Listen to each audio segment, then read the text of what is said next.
Deux Rois, chapitre 3. Joram, fils d'Akab, régna sur Israël à Samarie, la 18e année de Josaphat, roi de Juda. Il régna 12 ans.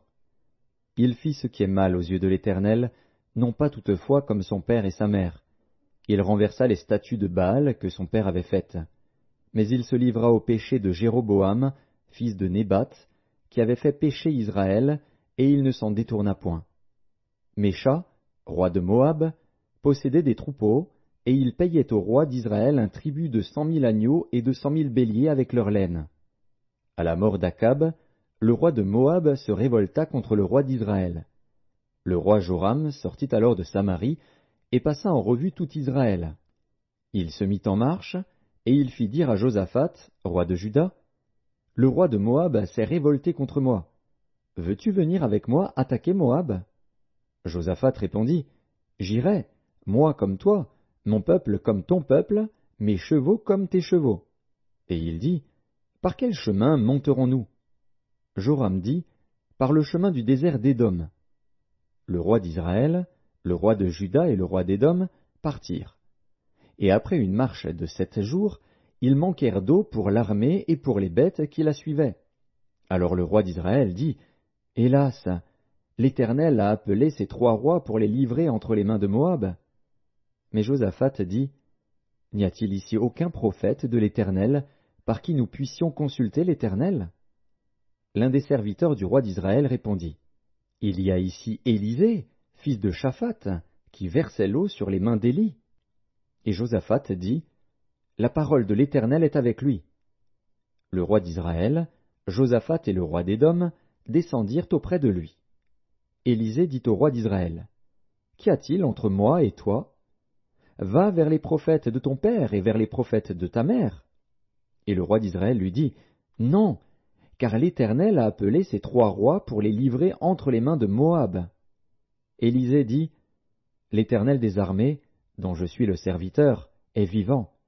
Si je n'avais égard à Josaphat, roi de Juda, je ne ferais aucune attention à toi et je ne te regarderais pas. Maintenant, amenez-moi un joueur de harpe. » Et comme le joueur de harpe jouait, la main de l'Éternel fut sur Élisée. Et il dit, « Ainsi parle l'Éternel. Faites dans cette vallée des fosses. Car ainsi parle l'Éternel, vous n'apercevrez point de vent et vous ne verrez point de pluie, et cette vallée se remplira d'eau, et vous boirez, vous, vos troupeaux et votre bétail. Mais cela est peu de chose aux yeux de l'Éternel. Il livrera Moab entre vos mains. Vous frapperez toutes les villes fortes et toutes les villes d'élite, vous abattrez tous les bons arbres, vous boucherez toutes les sources d'eau, et vous ruinerez avec des pierres tous les meilleurs champs.